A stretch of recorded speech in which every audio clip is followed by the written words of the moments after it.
anarcho-syndicalist commune.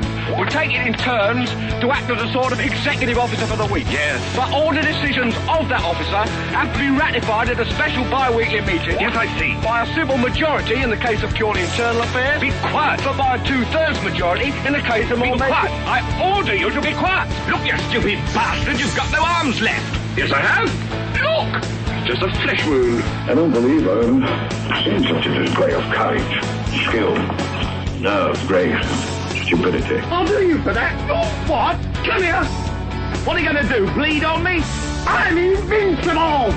You're a loony. The Black Knight always triumphs. Welcome one, welcome all, and it is that time for Roundtable Live here at Revolution Radio, freedomslips.com. Be rolling on till 4 a.m. in the morning Eastern time.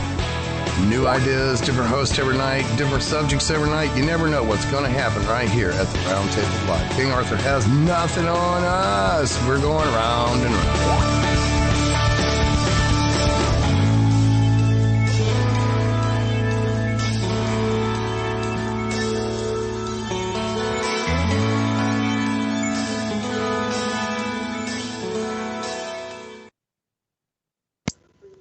Welcome to Wild at Heart Roundtable Show. This is Noreen Helpband, and I am broadcasting to you live from Southern California, where it is 9 p.m. Pacific Daylight Time. Not quite savings yet, I think. Yeah. Okay. And our server for Revolution Radio is located on the East Coast. So this show on Studio A is being listed under 12 midnight Tuesday. And depending on what time zone you're in, you're listening to us at a different, hour of the day or night. Revolution Radio is what you're tuned into, whether you are doing so from the website or listen-in number or iHeart, I think, and maybe other venues. I can't keep up with all the changes, okay? Anyway, we are that popular. We've been around for 11 years. I've been here for about 7 of those. So, hey, it's been a great run. It still is. And we have over 80 hosts on the station. We've got Studio A and B. So with that, if you want to continue to support, our very amazing alternative information, donate money. You can do that from the website. You can become a Patreon. Buy things from the Zazzle store. What else? There's so many things.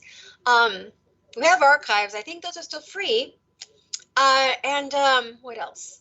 We've got you can, if you want to send a check or money order, make it out to Revolution Radio, mail it to staff member Terry Ackerman. Her address is on the bottom of the website page.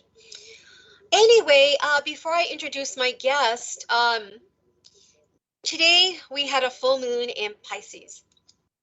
So being into astrology, basically how I view that would be as an interesting dichotomy, by the way, mainly because, a lot of people are going towards the spiritual right now.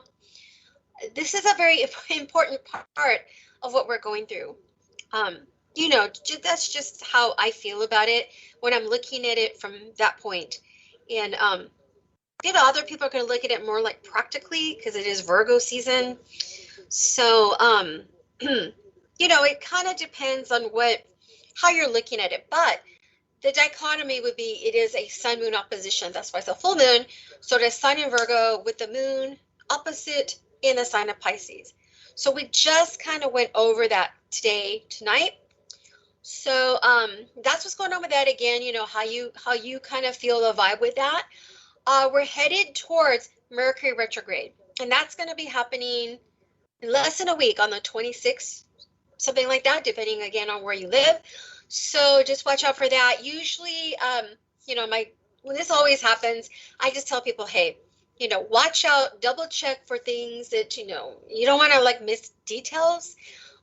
Do not engage too much if you can help it in purchasing large ticket items. Okay. Generally, not saying you shouldn't ever, but just try not to. Contracts as well. And also that would include marriage, I guess. Maybe even divorce or a contract for a house. So anyway, also It's a good time. Mercury retrograde has pluses. It's a good time to organize. That's what I find. And to speak with friends and people you haven't spoke to in a while. That's also a good time to do that. So organizing, I find, is a good time to do it. Do during Mercury retrograde. Organizing seems to be like, I don't know why. It's just a good time to do it. Anyway, wow, I have a guest on tonight. The first hour here, I'm not going to probably take calls, I don't think, until the second half of the show. That's usually how I do it when I have a guest. This guest is someone I discovered through Robert Phoenix, who was on my show, I think, almost a month ago. Anyway, and she's got quite a background. So, I mean, I'm like thinking, where do I start with her? Because I'm familiar with her videos and her being on video with Robert Phoenix and others. So I'd like to introduce Emily Moyer. I think, Emily, this is the first time you've been on Revolution Radio. Welcome. Hi, Noreen. Thank you for having me. Yes, I do think this is the first time I've been on Revolution Radio. Okay. It's not a big deal. You're a little bit echoey, but as long as people can hear you, that's fine. I mean, I don't know, what's going on with your audio, but if you want to check that later, you can. Anyway, let me see here. Wow, I'm going to go through, let me see, I have notes about her. Her background's pretty interesting. I mean, of course, being a guest, you're going to have an interesting background, hopefully, but she's just so talented and varied. Let me see, besides her vocation. Yeah, I live here in Southern California, and she's also a native of Los Angeles, but she's currently residing in Texas. So she has a background in gymnastics, and she's a nutritionist, and she has, like, a video, two video channels where she speaks about all kinds of things, right? A lot of truther kind of topics, spiritual, nutrition, everything. So let me see, I'm going to post her information in chat room, but I'm going to read them off to you so you get an idea about her. Her website, she has one. It's called, I think it's emilymoyer.com. Okay, I think that's correct. And her YouTube channel, you can type in Emily Moyer, same name. And Rumble channel, I think they're all under her Emily Moyer. So anyway, I'm going to put those in chat in a minute. Let me see. There was something I wanted to go into. It does pertain to some of the things you've touched upon that I've heard you talk about in your, videos and interviews.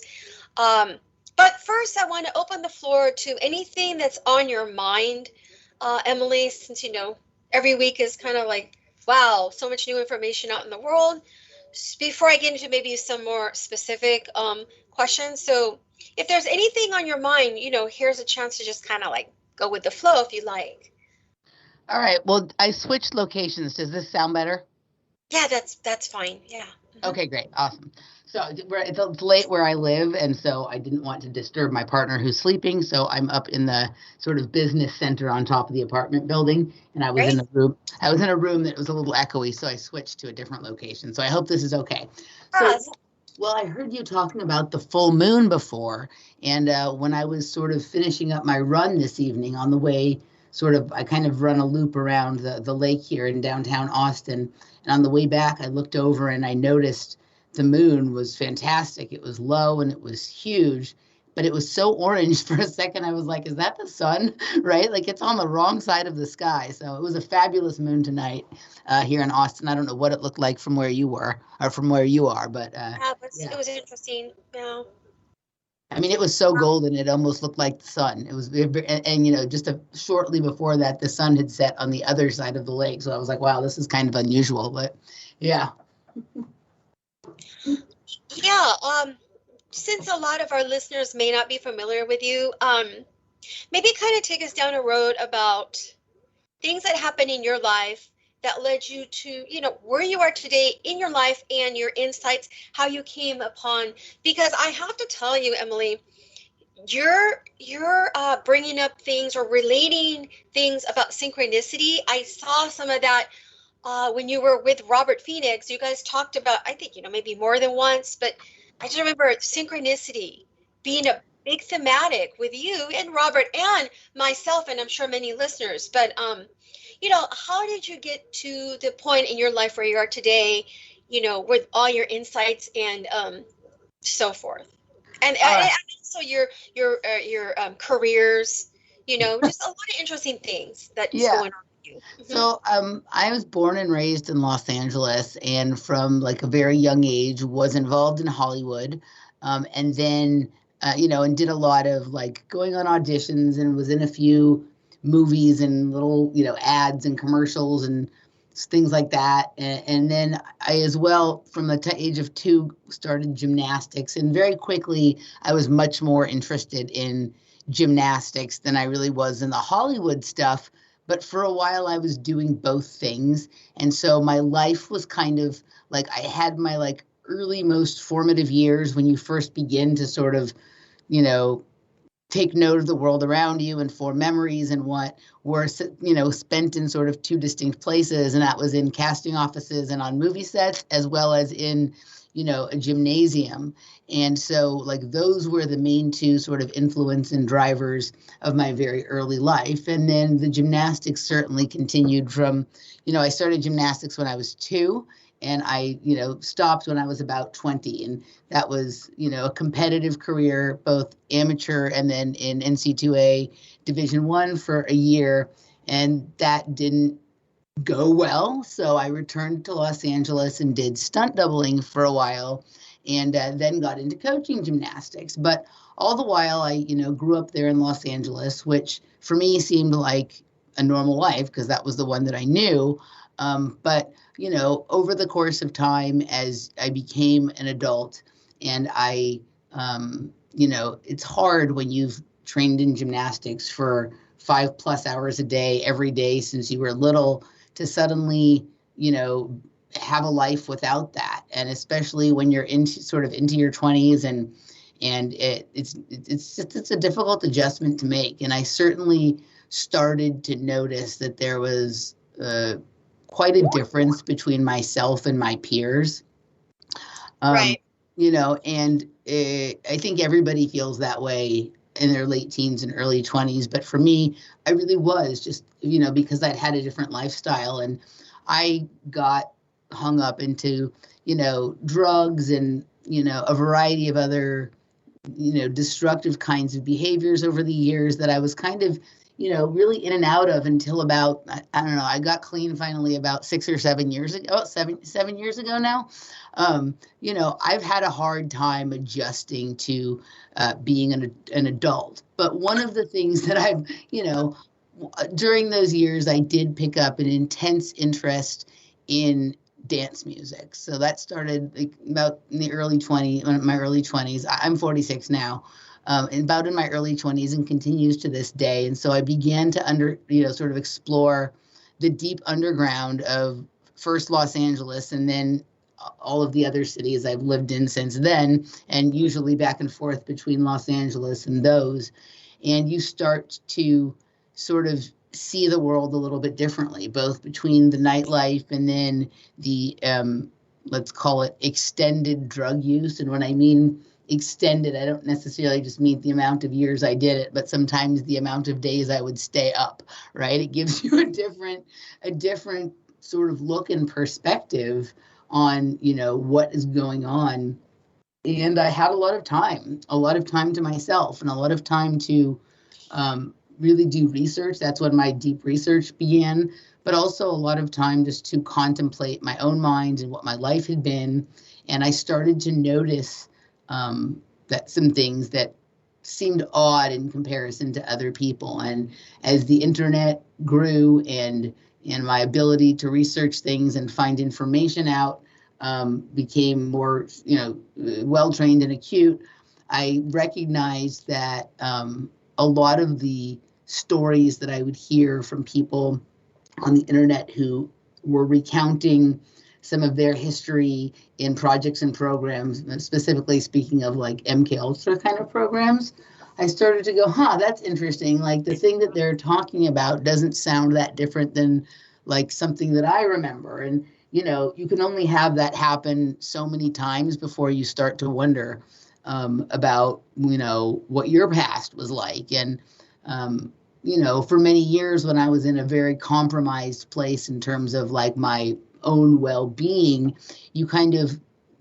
tug of war, battle back and forth between like, well, did that really happen? Or do I just think that? Or like, is it just the fucking drugs? Are they making me crazy or whatever? And, I spent a lot of years battling with that, even though like my research kept leading me to one place. And, I guess the upside of the drug use was it allowed me to go really, really, really deep inside the rabbit hole and be able to bear the things that you find when you get there, right? And you find some dark and very disturbing things, and especially when you start to, connect them to certain experiences in your life, that can be an upsetting situation. And I don't know if I had been a happy, healthy, sober person when I found these things, if I would have continued looking. But, the drugs kind of numb you just enough to the point where it's not that it doesn't bother you, but you don't care that it bothers you. So you keep going. Right.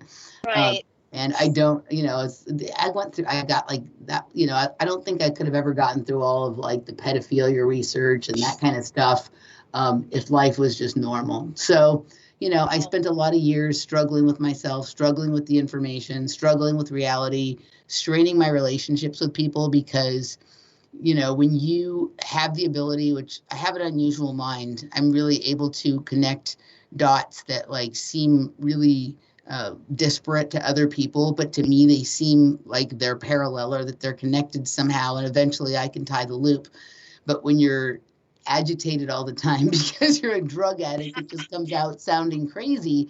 So I had to really clean myself up and find myself and come to terms with myself before I was able to begin speaking about things in a way that would make people interested as opposed to frightened of me.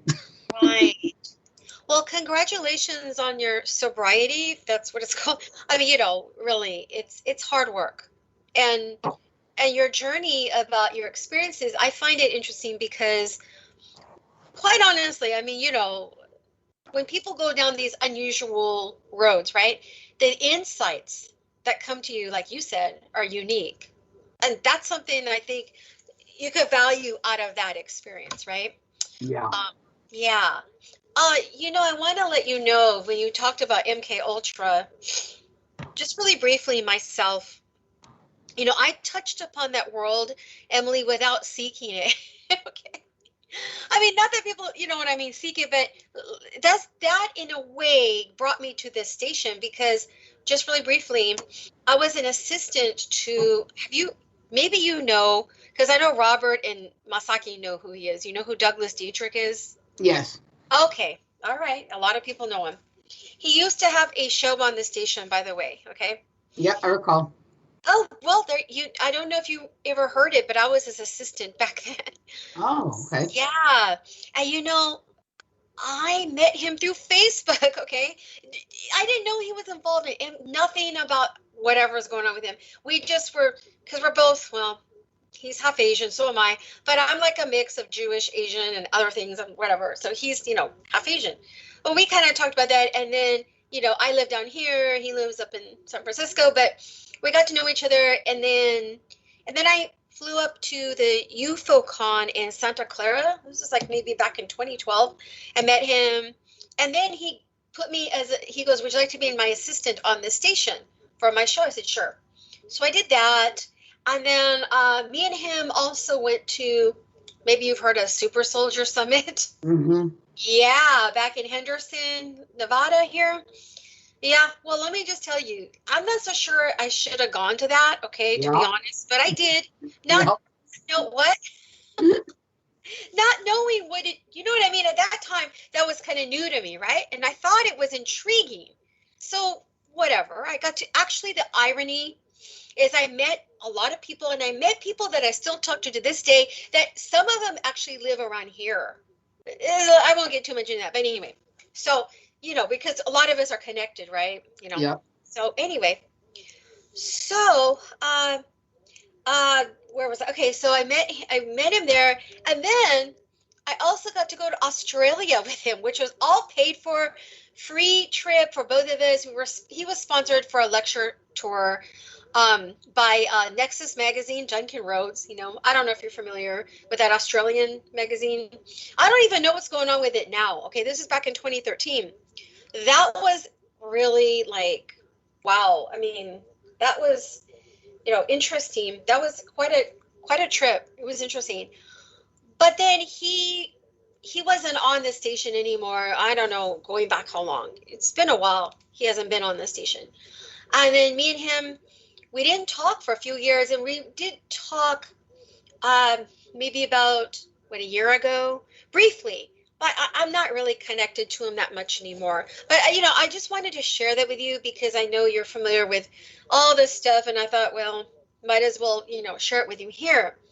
So I could segue with that with you can say that me and you and a lot of people on this station too, right? Kind of understand this whole MK Ultra phenomena, So I kind of, so I'm familiar with all the things which you speak of, and I have a couple of questions for you, but I just wanted to say before I ask you those questions, I fell into the MK Ultra thing in a really weird way as well. The way I sort of bumped up against it was in 2005, and I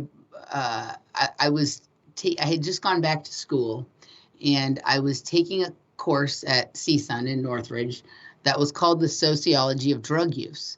Wow. And my dad's question to me is if I was taking the class or teaching the class, but but it was actually probably the best. I've gone to many colleges, and I went to UCLA, I went to University of Texas, I went to West Virginia University, I went to a bunch of places, but this was the best class I'd ever had. And it was an experimental course, which means that this was the first semester this teacher was teaching it, and it depended on how it went, whether she was going to they were going to make it a full-time class, right? It was an excellent class. It was really quite amazing. I learned a lot of things in there that I wasn't familiar with. And there's two things that I learned in the class that really set me off on the road that led me to where I am today. And the first thing was she taught us about the case with Freeway Ricky Ross. It was called the Dark Alliance. And there's a journalist named Gary Webb. There was a movie made about him. And he had revealed that, basically this gentleman, Freeway Ricky Ross, who had been arrested for being like a crack kingpin in Los Angeles, had actually been assisted in his endeavors by the Central Intelligence Agency without his being aware of that, and that they were bringing the cocaine in from, Nicaragua as part of the Iran-Contra, shipping guns and drugs and whatever deal, and they've been bringing large amounts into Los Angeles and turning it into crack and having this gentleman, Freeway Ricky Ross, sell it. And when he was arrested and went to jail, the work of Gary Webb helped him to understand that he had sort of been duped by the CIA. And it's a famous case. There's been movies made about it. Freeway Ricky Ross has been interviewed on, Alex Jones, and he's very well known. Not the rapper Rick Ross. That's right. Yeah, that's someone different. Maybe they're related in some way. I'm just joking. I don't know. You never know with the rap world, right? Seriously. Yeah, it's not the same guy. It's a different guy. But that was my real introduction into this idea that the government creates problems, the problem reaction solution, right? Sure. They introduce the problem, then they pretend to, swoop in and fix it, and in the process are able to install a solution or create laws or restrictions or programs that, enable them to do something that they were wanting to do anyway but couldn't get done before, which we see over and over and over in the political machinations. So I learned about that. And then another part of the course, the teacher brought up MK Ultra. And the first time she said those words, I had a very strange response, right? So the first thing, the Ricky Ross Dark Alliance thing kind of got my conspiracy mind going. But then when she said the words MK Ultra, I had a very visceral response in my body, and the words sounded familiar. And what she was talking about was like more the basic surface story that most people know about MK Ultra, and that's it had to do with like the prostitutes giving the Johns LSD in the in the two-way mirrored rooms and the whorehouses in San Francisco to test it for like interrogation purposes and all of that kind of stuff, right? Wow. And I instinctively knew that that wasn't really what it was, that there was much more. Like, I can't tell you how I knew that. I just did, right? I just did. I knew that there was something more to it. Shortly thereafter, I was introduced. I can't remember the first place that I ever heard him, but I think it was probably with Carrie Cassidy.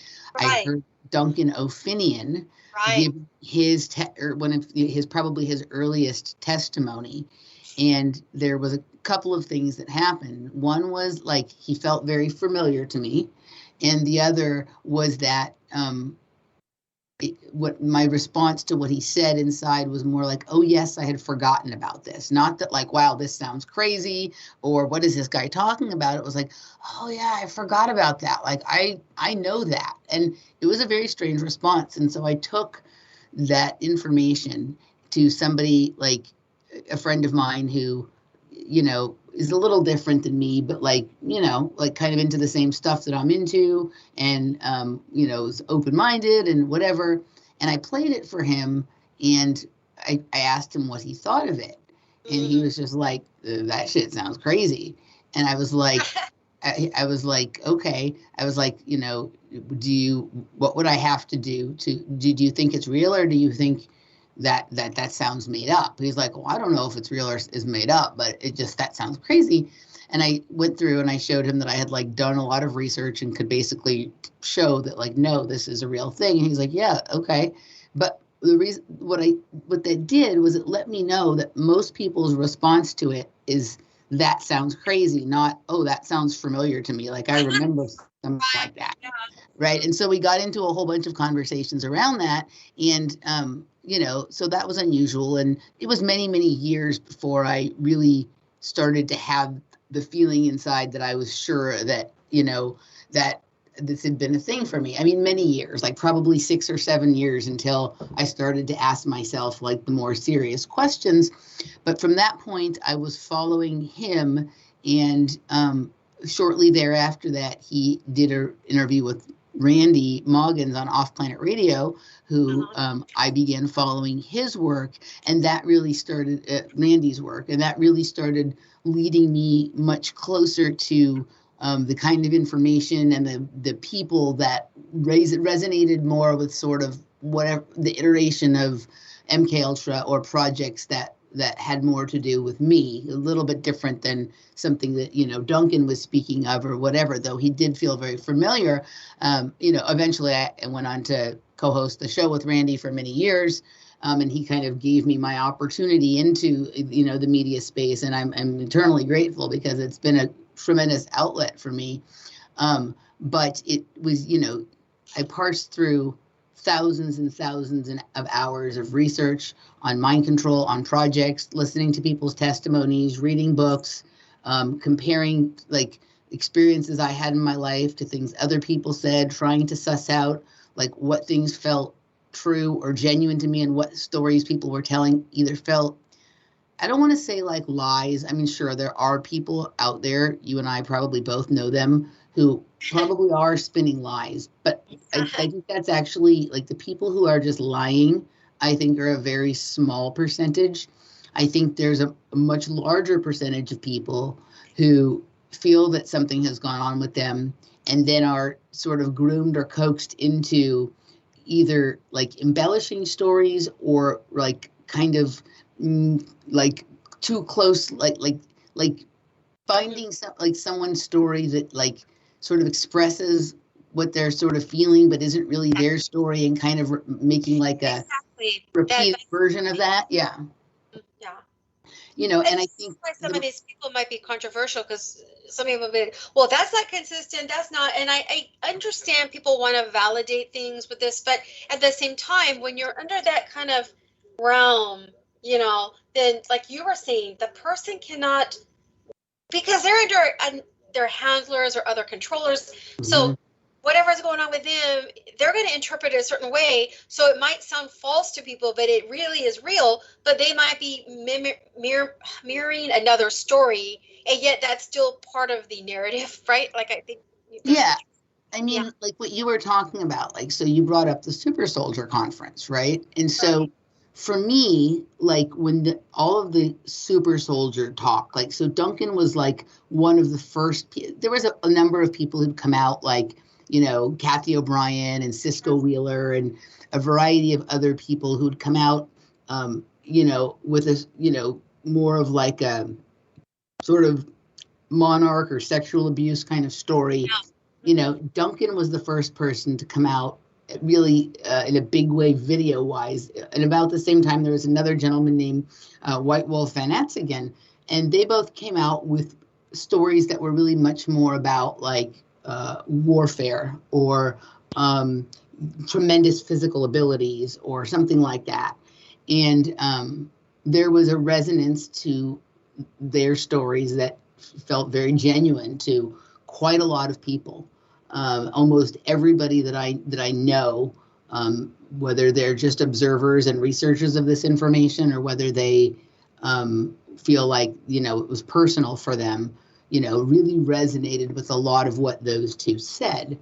And then, you know, a couple of years after they came out, you started to see, they never called themselves super soldiers, right? They identified themselves as having been part of, you know, projects that were about extreme physical abilities or genetic manipulation, different kinds of stuff, but they didn't really come out with this name of super soldier. But a few years later, you had this like younger generation of mostly men, but then, you know, some women started coming too, who were coming out talking about being super soldiers and kind of rattling off this like list of like talents or abilities or skills and experiences that they had, almost, in my opinion, in a way that was sort of groomed and coached to try and create a perception of what MK Ultra was and what, like, and leading people to believe that it's really about this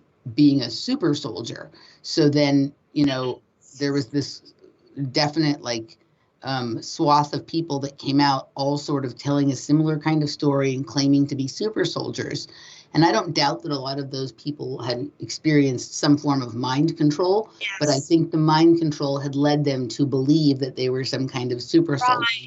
Right. And that doesn't mean that they don't have innate talents or abilities that are unique or special, but this was something that was intentionally done, in my opinion, to create this idea that no normal person would think was reasonable and make the whole community of people who were claiming to have been experiencers or survivors of some kind of government project seem like a Looney Tune. And, you know, that conference was sort of the height and the epitome of that. And it, you know, it distorted the information for a long time. And I think there was a few people who had their hands in doing that intentionally, and yes, everybody else just got caught up in the noise and distracted the information for a long time. You know, I have to say that, I mean, I'm not surprised that, you know, that you knew about Super Soldier, you know, but the thing, because, well, a lot of people know about it, right? That's involved in alternative information, for example. Oh, okay. I think I got my answer here. Louisa was asking a question. Oh, no. Anyway, what was I saying? Oh, yeah, that Super Soldier Summit. Okay, the woman, one of the main women that put this event on, mm-hmm, she still has a show on here, Lorien Fenton. Mm-hmm. But anyway, I know her personally. I've met her a number of times. She, the interesting thing about her, she's involved in MUFON, right? That organization. Okay, how she got into, now I know we're talking about her, even though whatever, I could probably message her and ask her, but you know, how she got into super soldier is interesting to me because, you know, Douglas Dietrich had or has like kind of like a cult following, right? And you know, I have a friend, a lot of us know who she is on the station. She had a show here actually. she was really into Douglas, and she would tell me like, what is it? How did those two meet? And she would show me because she was into him. So she would dig up pictures of, look, Noreen, how Douglas was, prior to this conference, prior to his coming out into the alternative media.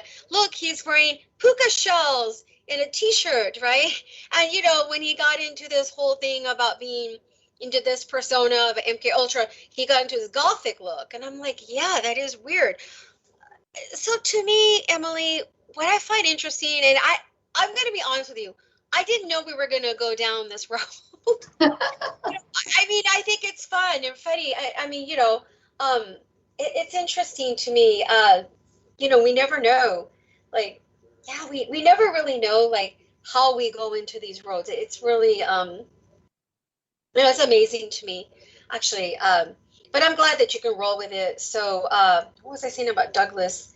About Douglas. So anyway, this is about the synchronicity, right? About all this. So,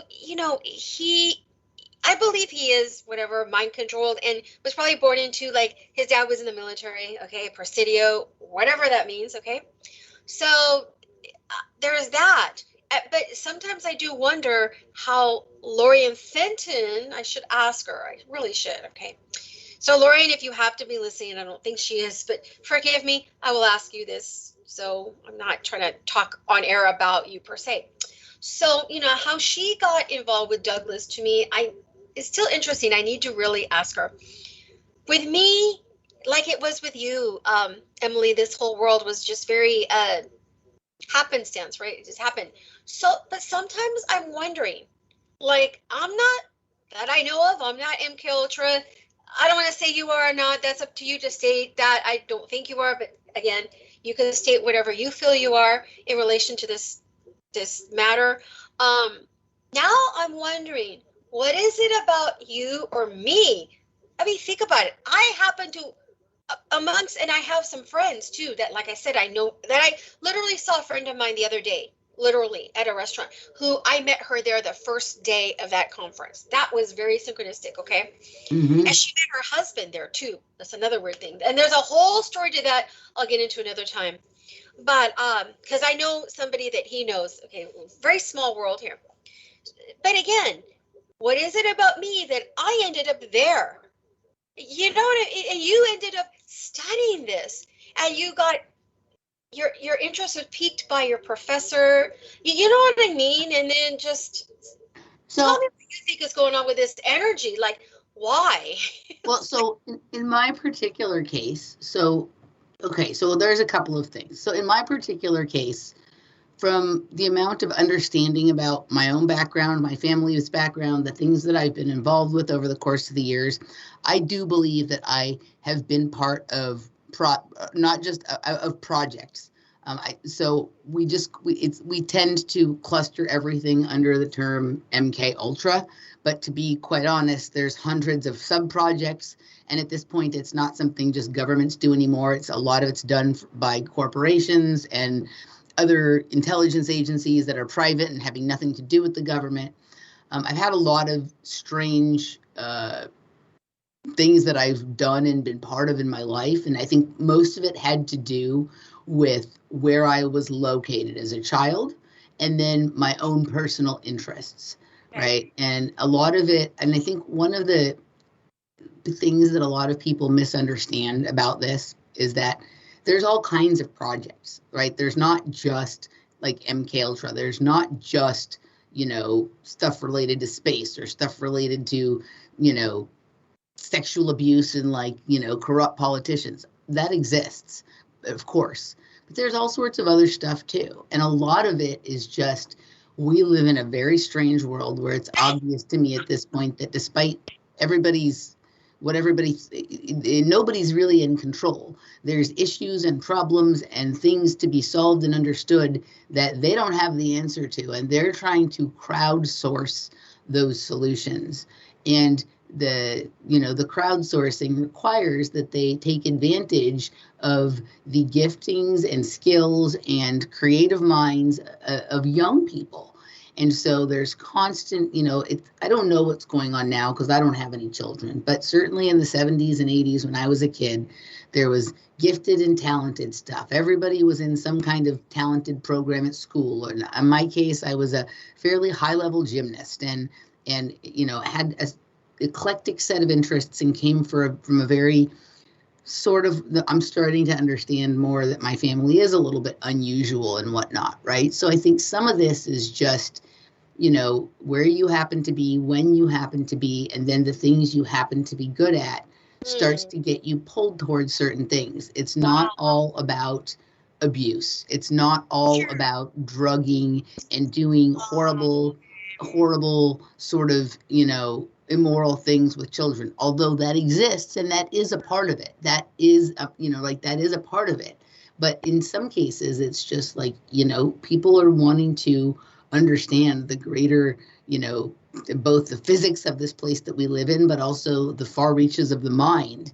And there's no one better to experiment on than children for those things, because children are open-minded and creative, and they will tell you what they're seeing, what they're thinking, and whatnot. By the time somebody is an adult, certain parts of their brain have become programmed and shut down in other ways, but you have a filter that you see everything through. So you're trying to understand what you're seeing and then telling people the answer you think they want to hear, as opposed to just saying what you see or saying what you think. Right. And so, I'm not here to say that it's okay that these projects and programs exist outside of people's consent, but it's, I think there's many programs that serve many purposes, especially when you grow up in a place where Hollywood is there.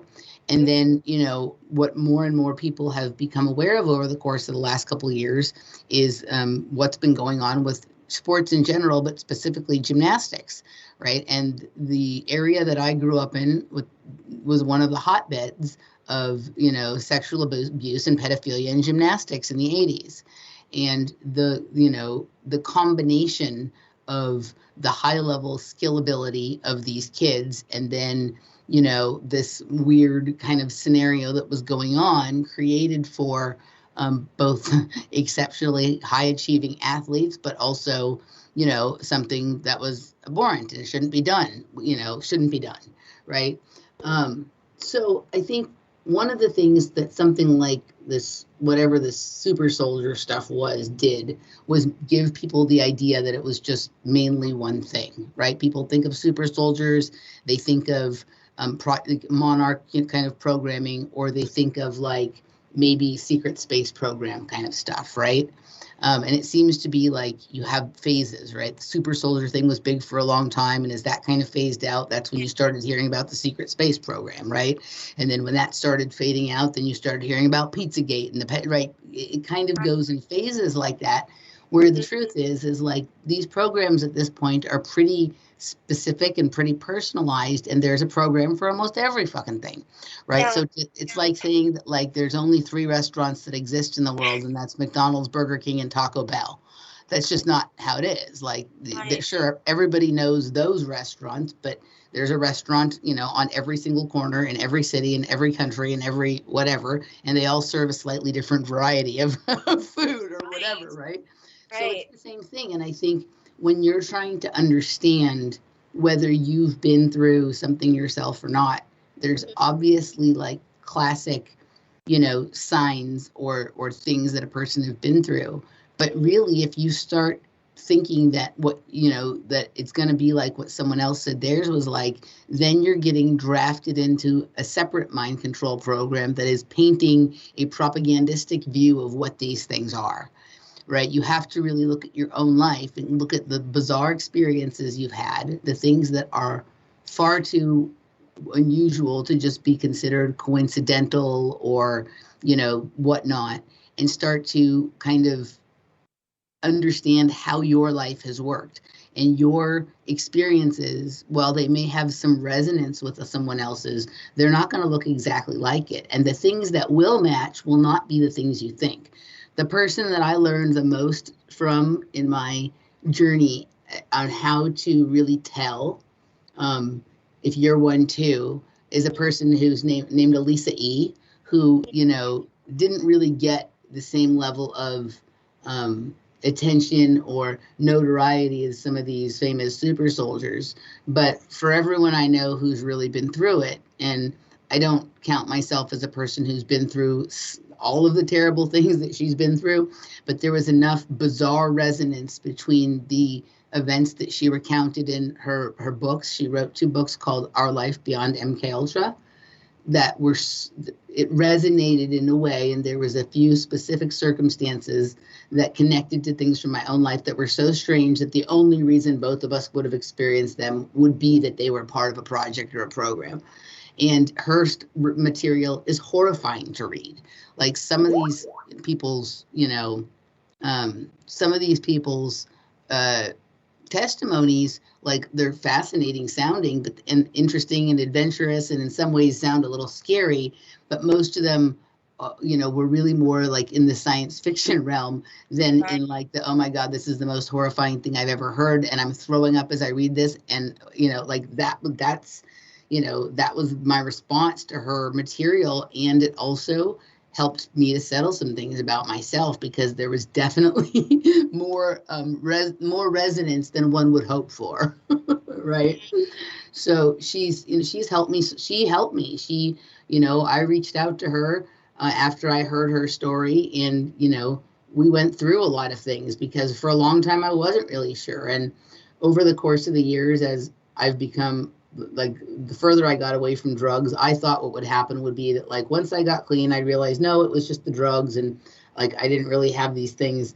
But when I got clean, it just became more and more clear. And then I was able to sort of, in a very much more grounded, settled manner, go back through and sort of, release some of the emotion that needed to be released around some of the memories. And she was really helpful, and to me, and the way she treated me helped me know her story was true, right? And she didn't act like a celebrity or somebody who, thought they were special or important for having had this experience. She seemed like a fellow damaged but hopeful human being, Yeah.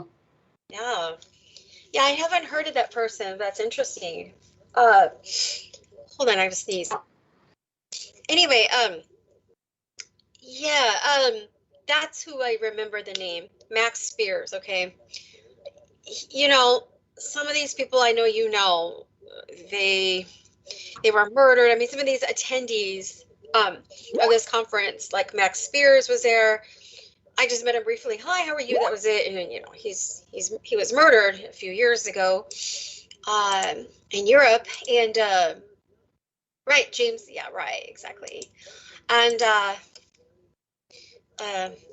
lot of these people I met, and Mike Hemmingson. He used to have a before he died, he had a show on the station, and I met him briefly at Super Soldiers. Then he died, like maybe a year or two after that. And then there's another host on the station that I met. Well, I met him before UFOCon, that I'm reunited with him at Super Soldier. That's Bill Grant, and he he's still alive, but anyway.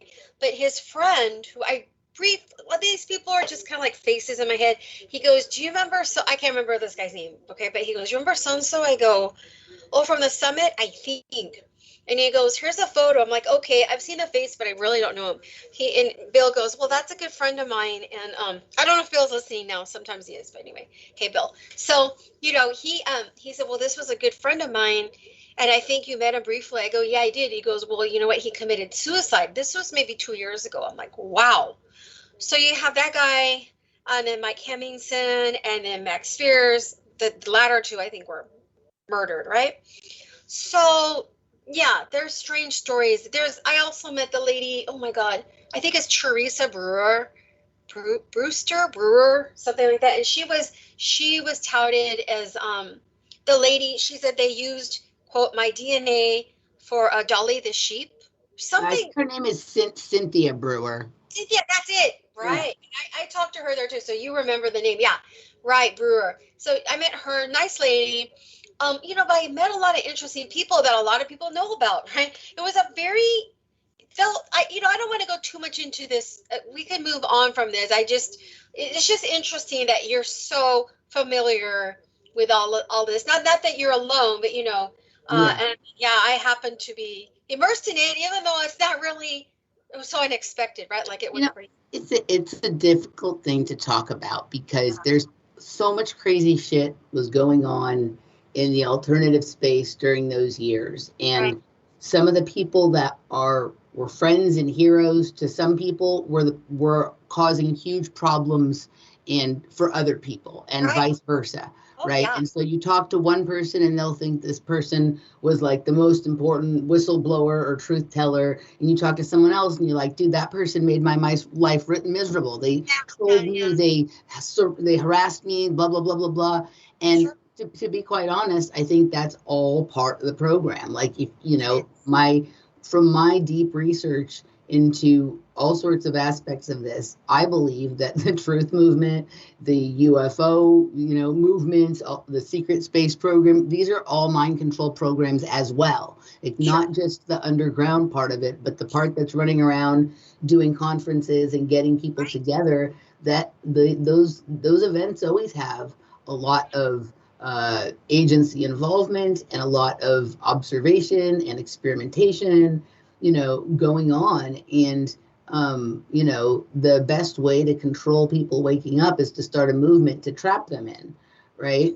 And so I think, it's a hard thing. And so we don't have to talk anymore. It's fine. I didn't expect to talk about this either. But the one thing I will say that I just wouldn't be being honest with myself or anybody else if I didn't say this is a lot of the people that were part of these movements, I recognized a lot of things in them that were similar to me, and that thing was drug use, right? And that doesn't mean that they didn't go through the things that they went through, but it means they're a lot easier to control.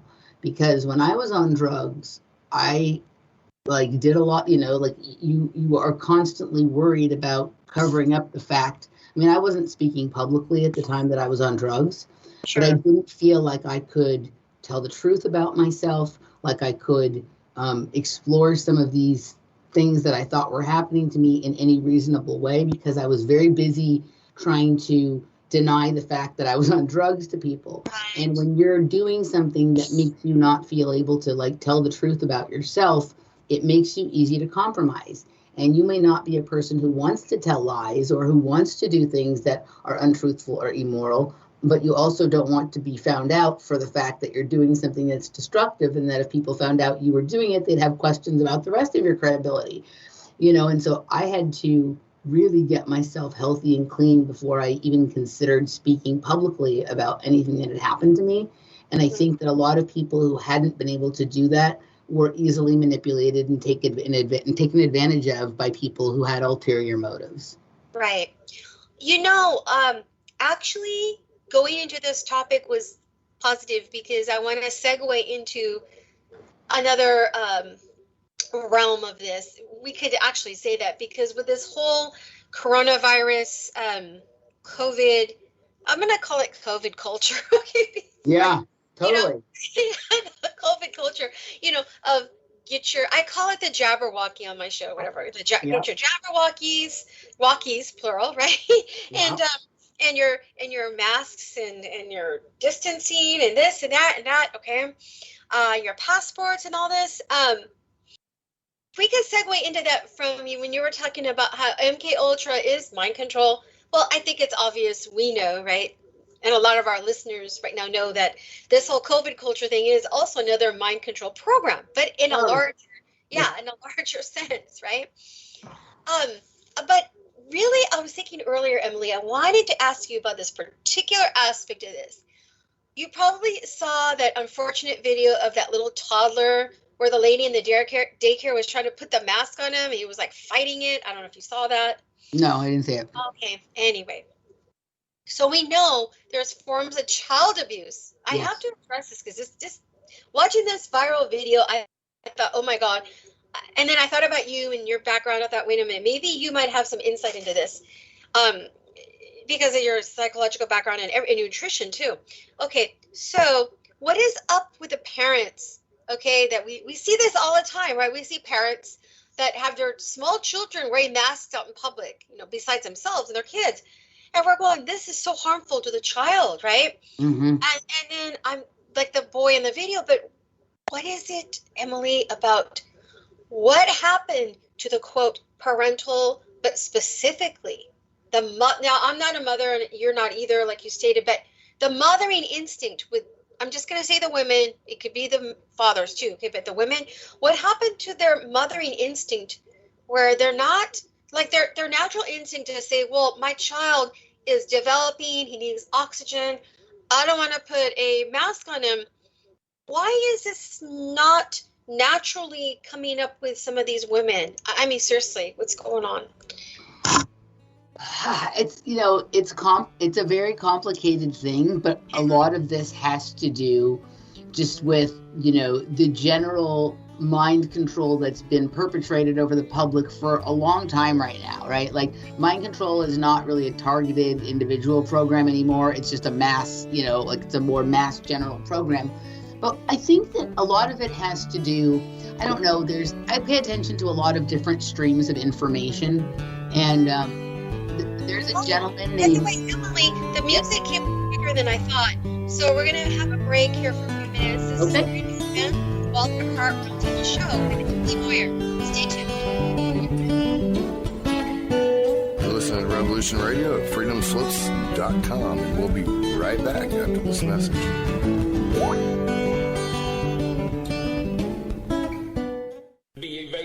But that doesn't mean that they're telling the truth as opposed to fiction.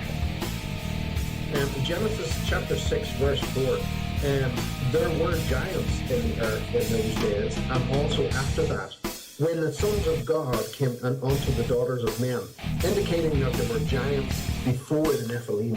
And sons of God, plural. They weren't talking about Jesus coming down. No, that's right. Yeah. Uh-huh. I'm Steve Crawford, host of Factor Theory Live. Join me every Sunday night from 10 p.m. till midnight Eastern Standard Time on Revolution Radio at freedomslips.com. Check it out.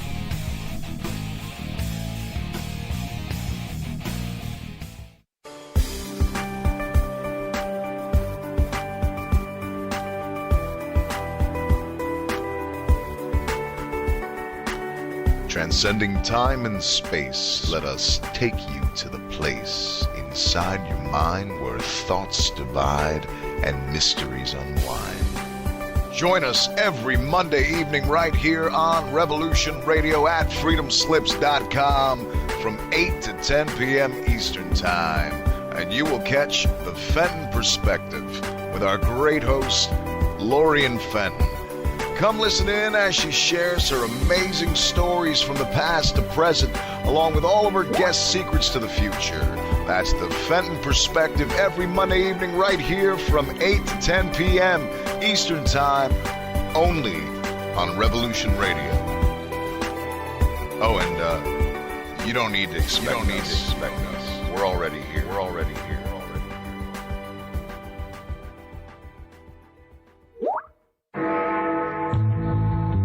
Galactic Interstellar Council on Revolution Radio Studio A, Fridays at 2 p.m. Eastern. Join us as we traverse the starseed paradigm, as expressed in the time-space continuum that we know as the divine expression of love and light. Integrating this conscious unity into the galactic paradigm. So welcome all, both terrestrial beings and galactic beings as one. So be it. You're listening to Revolution Radio.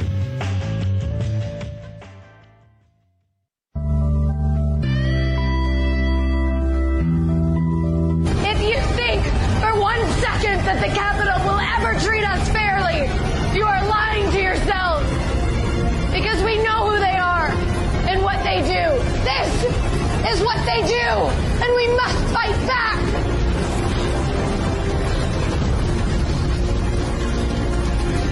You can torture us and bomb us. Fire is catching. And if we burn, you burn with us. Good evening.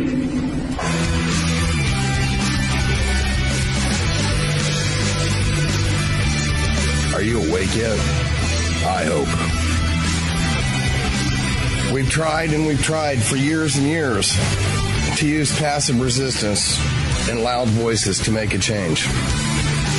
But time is over. Your governments around the world have no other goal than to decimate your entire existence at the hands of the bankers and the elites. The war is coming, and it's your choice to decide if you want to be a warrior or a victim. Denial is not a choice anymore. Revolution Radio, freedomslips.com, the number one listener-supported radio station on the planet. Not giving up. Revolution Radio.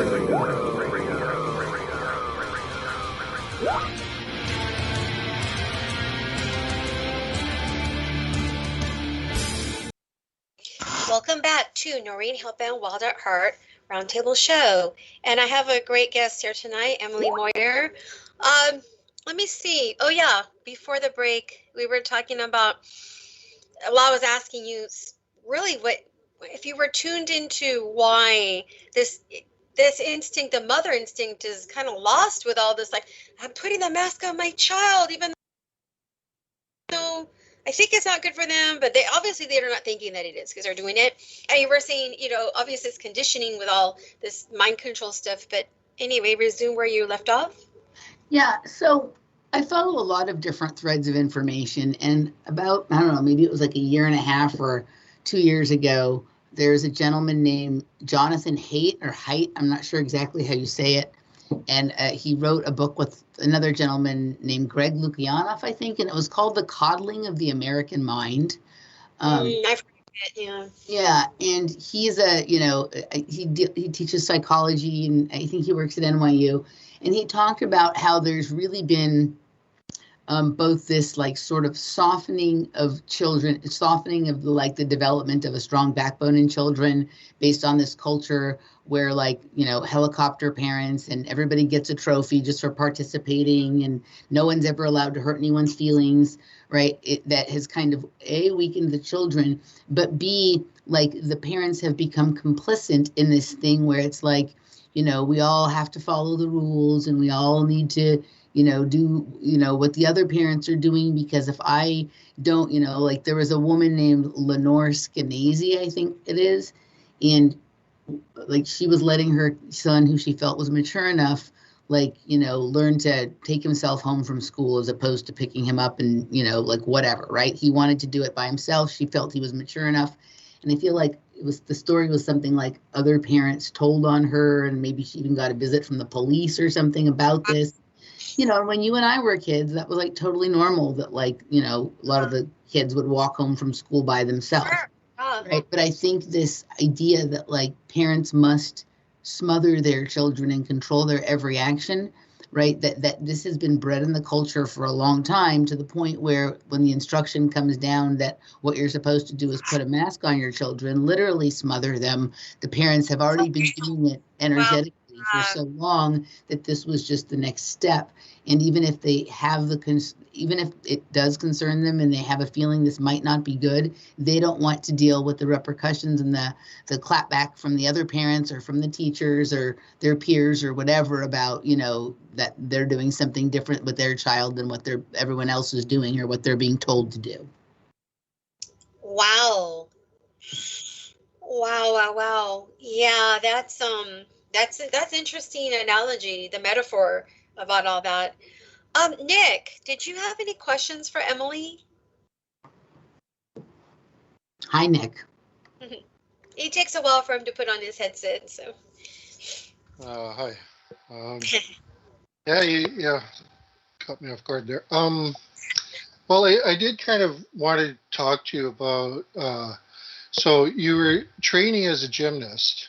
Yes. And then you turned 20 or so, I think, if I remember correctly, and that kind of all went out the window. Now, was it a discovery of yours? I trained as a hockey player, and I kind of knew long before that I just didn't have the body type. I didn't have the dexterity really to go all that far. If I had had formal training, and you did have formal training, I possibly could have gotten professional. But I mean, I kind of knew early on that, again, I wasn't an elite. I wasn't going to be an elite player. Is that what happened? Is you kind of discovered that you kind of just didn't have quite the right body type? No, actually, I had the perfect body type for a gymnast. I was super into gymnastics. I really loved it. And, while I don't think I was ever under the delusion that I had like the goods to be like, Olympic level, I certainly felt like I was operating in a place where a college scholarship or college gymnastics was within my reach.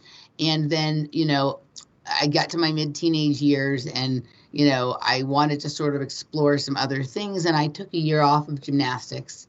And then I went back and shortly after, because I just missed it and I, didn't want to let go of the opportunity to maybe compete in college. And so I went back and I had a serious head injury. I had, I was out for then another year. And so I really got a little bit behind in my progress in my training. And then, once you've had that kind of injury, there's like a mental aspect to it. So I was able to, recover myself to a reasonable level to where I didn't get a college scholarship, but I was able to walk on to a gymnastics team with the idea in mind that if I did well, maybe I'd earn a scholarship while I was there. And I went and I did participate in NC2A Division I, competition for a year. And it just was a bad experience. Like I moved to a college on the East Coast. I'd never really lived in cold weather before. I was from a big city. This was a small town. Then on top of that, in hindsight, now I recognize there were some other things going on that I didn't have the awareness to understand at that time, but it just didn't work out. Like I wasn't that, I was obviously good enough to have made it to that level, but I wasn't highly competitive at that level. And I was, I just didn't really fit in there. And so at the end of the school year, I decided to move back to Los Angeles and go to community college for a year and decide if I wanted to try and go on, switch to another school and stay doing gymnastics or not. And over the course of that year, I did I trained and I kind of stayed in shape and whatnot. And I, at the end of the year, it was coming. I was either going to go to UCLA or I was going to go to Berkeley. I was definitely not good enough to get onto the UCLA gymnastics team. Berkeley gymnastics team, I probably could have walked onto. But I just decided I didn't really want to do that. I had kind of already started to become a little bit disillusioned with things in the world and started to have some struggles that maybe most people go through in their high school years, but because I was so busy with gymnastics, I didn't. And so I moved into coaching and doing some stunt doubling and stuff like that. And I did that for a bit, and then I really just began to sort of fall off and fall into, more of the drug culture. And so for me, it was really just, growing up problems, and then, a combination of things that made it not the experience I hoped it would be. And so there I was at like 20 or 21, not with a lot of social experience that most kids gain in high school or their early years in college, because I had been doing gymnastics and it just doesn't lend to a lot of social life, and not having known anything but that. And then coming from, a weird family background, my parents, my mom had left when I was young, and I didn't learn a lot of things that like a young person needs to learn from their parents to be able to take care of themselves when they start to grow up, and I just struggled. But I definitely, I love gymnastics, and I had, the training and the ability. I was never going to be, Simone Biles or Allie Raceman or anything like that. But, I was reasonably good. Interesting. So it was really environment that interfered with that endeavor. Environment and choices. Yeah, I'm wondering how much of that environment, because you mentioned there was a lot of stuff that you were not aware of. And that's kind of the story of all of our lives, I think. And MK Ultra, you're right. It's not just individuals. MK Ultra was always how to control all of society. They experimented on individuals, and so they could get the reaction of others by those ones they experimented on. And eventually, well, now we see them experimenting on the entire population of the planet. And, well, one of the things they learn, right? So you experience, you choose. I mean, this is my version of how this goes, right? Like, this is the way I see it, is that, or at least in the kind of scenario that I grew up in and what I think was happening, right? Sure, you have some of your like main kind of projects that we've all heard of that you're sort of drafting people through, especially when you're in an area like Hollywood. But then you also have people who like are kind of interesting. They may have interesting families or something unusual that they're good at, or a combination of things that they're good at. And this will lead them to make interesting choices or be attracted to interesting things. And by watching them, observing them, you can begin to predict sometimes where like culture or art or music or things like that you want, that are going to go. And if you're Tavistock or you're the Rand Corporation or you're a certain kind of intelligence agency, or even if you're just like a businessman in some ways, you want to get out ahead of that. You want to know where things are going first so you can capitalize on that awareness and that knowledge. So sometimes the projects and programs are really just about following a person who makes interesting choices and maybe experimenting or interfering a little bit to see what they'll do when presented with a certain stimulus or a certain option or whatnot. Like, one of the things that I recognize that's going on now, we have a huge festival-based dance music culture. And what I come from more is like the underground warehouse party scene. And that's cool. Yeah, that's interesting. The kind of music that I was very into 15 years ago, and the experiences that I was having in my own mind with the music and dancing and the use of psychedelics and whatnot, are now the same kind of visuals that I see on the screen at the festivals. When I used to go to raves, there was not this level of, sort of the kind of visuals that you see now. And at times I felt like, wow, they actually literally lifted like a vision I had in my own mind in 2005, and now it's on the screen at Tomorrowland, right? So I think that, like, in my own case, I don't know if it was something was happening to stimulate me having those visions to see what my response to them would be, or if it was literally that my brain was creating them and something else was observing that. Like, I think that they can do some neural observation and things like that, and they sort of, figure out what makes people tick, right? And it's crazy the number of things that I've been into early on that everyone else thinks is weird, and then like 5 or 10 years later, I've moved on. I'm not interested in that particular thing anymore, but it's like all the rage. So I think a lot of the projects and programs are really just about trying to predict where culture is going to go so that you can control it when it gets there. That's, you said a lot in a short period of time there. I think that's exactly, in a sense, what's going on. Hey, by the way, Emily, Masaki is in chat room. So hi, Masaki-san. No, Masaki-san. Hi. Konbanwa. Good evening. Anyway. Do you speak Nihongo at all? It sounds like you know a few words, but no, I just I come from a family with a great appreciation for Asian culture, and so I've been to enough. I was going to ask you earlier because you said you were Asian and Jewish, and my family is Jewish, and there's a couple of Asian people that have married into my family, and my family has also for many generations been very interested in Asia. My grandmother and her parents all traveled numerous times to Asia, did business. I think we're involved in intelligence with some things with Asia and whatnot. But I was just curious about what's your background? Yeah, my mom is actually from Kyoto, like the capital of Japan. I actually got lucky to go there a couple of times in my life, fortunately. And then my dad he's American born.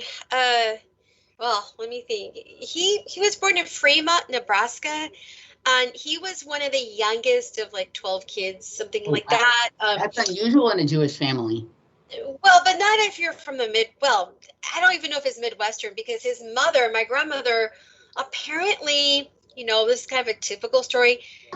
My grandmother and my grandparents met on a boat going to Ellis Island, and she was a teenager when they got married. So that's why she just had all the kids. And, she, I guess, just not neither good or bad or whatever, she didn't really have a career, which was typical then. So she just was married a woman with a lot of kids. And I guess my grandfather was older than her, and he owned a shop. So they made it to the Midwest, but then they came out here to LA. Like, see, again, I know it was like kind of weird about this time thing here, because my dad was one of the younger ones. So his parents, I think, were a little bit older when he was born. So my parents were a little bit older when I was born. So he came out here to LA, or the family came out here to LA, like 40s, 50s, 40, something like that. So yeah, and he went to school out here. So a lot of my family, half of them are deceased now. So a lot of them lived in LA, but not all. Yeah. That's a long story with that. But yeah, but I grew up, well, since you're asking me, I grew up, I guess, because we don't talk about religion or people want to know about that. And I've mentioned this on air before, that I didn't grow up with Jewish religion that much. I grew up more, I think, Buddhist. Oh, really? Okay, yeah. So, so you're Buddhist. You grew up in the Buddhist sort of thing. I'm not Buddhist, but I grew up with really no religion, even though like we're Jewish by birth or whatever. But okay, so you grew up with the Buddhist family and stuff as well. Very interesting. Yeah, because my dad was not that religious himself, so that's why he kind of got into the Buddhism thing. He's deceased now, but I'm saying he did. So that's, I guess that's the story there. But it's interesting you said about family, because, well, I don't know. I think on my dad's side, and I've mentioned this on air before, I don't know if this person is a cousin or a great uncle, something like that. But if you Google Alexander Parvis Helfand, he was a Rothschild, and this was in Europe. This is in Russia. He was a Bolshevik. Okay, but the funny thing about him, let me tell you, and I've said this on air before, the story. When I was a kid, I remember my aunts and uncles talking about the book about him called The Merchant of Revolution, and I actually have it on my file here. Wow. Yeah, I'll share with you the PDF a little bit later. But they were interested. They were tuned into who this person, but they weren't really sure the relationship. But later on, my aunt now is literally like senile and maybe gonna die soon, if not already. I was kind of close to her, but before she became senile a few years ago, I asked her just in time. I go, how is he related to us, this Parvis character? She goes, I think it's a great uncle. So for me, that would be a great uncle. But you understand, I'm not saying that's 100% substantiated. I'm guessing she's maybe correct. He's either that or a cousin, something like that. But this is a pretty much of a recent relative who was a Bolshevik. But that's got, and as a kid, I didn't know, right? This is like recent, right? Researching this person. So researching this person, it's not a good story, right? This is going to sound crazy, but just by looking this up and looking at this background, I think that your family might be very similar to my family, because I suspect that my family has deep roots in this sort of, Bolshevik communist kind of thing, right? And I'm even seeing that that this gentleman is from Belarus, and that is where my ancestors are from. They went through the same track here that your family went through with, Belarus and Germany and whatnot, same kind of politics. And then also my family, that same part of the family then also became very active in going back and forth between the United States and China. And of course, that's, there's, communist ties and whatnot through that. So I actually think that we have some similar family background. Very interesting. Yeah, that wouldn't surprise me. That's interesting because, as you know, I think they call it the Pale. Is that area? Well, my grandmother is from, she's from Pinsk, Poland, right? They call it the Pale, I think, or something, right? And then my grandfather was from Minsk, Belarus. So Yep. yeah, that happened a lot. And but like I said, when I researched this person, I was like, that's not a pretty story, right? Because this he was like in with Lenin, and he was a mentor to Leon Trotsky. I mean, this is not right, so whatever, but it's interesting, I will say that. Yeah, but I never did my DNA. Here's the thing, everyone say, don't do your DNA, they're going to use your what is it, your DNA or whatever, but it is very tempting to see what this is all about. But yeah. Both the Jewish and the Japanese, the whole thing, because you just never know what you find. Yeah, I mean, my uncle was married to 2 Japanese women, one and then another. There's a large connection between Japanese culture and Jewish culture. They like each other very much. You're absolutely true, because did you know that about 15 years ago, I went to some lecture here in Torrance or Gardena, and I at that time, I think I still have the booklet somewhere, but if you search engine the connection of the history of Jews and Japanese, there is some kind of overlap with the Shinto religion, right? Where like some of the priests and some of the things that the Shinto religion, their traditions, are related to Judaism, right? Something like that, like the chrysanthemum, the flower, the symbology of the Shinto, that's, has to do with the royal Japanese lineage. So that is actually related to some temple in, I guess, Israel or Middle East, connected to Judaism. So there's supposedly this connection, and even some of the language, even. I don't know. It's interesting. Yep. So yeah, because I'm gonna just take a guess. Okay, I guess that the royal Japanese family. Not that this is unusual for royals, quote. A lot of royals probably have Jewish lineage, but I'm feeling that the Japanese royal family does for sure. But I'm not saying they're exceptional in that way. That's just my feeling about it. Yeah. Yeah.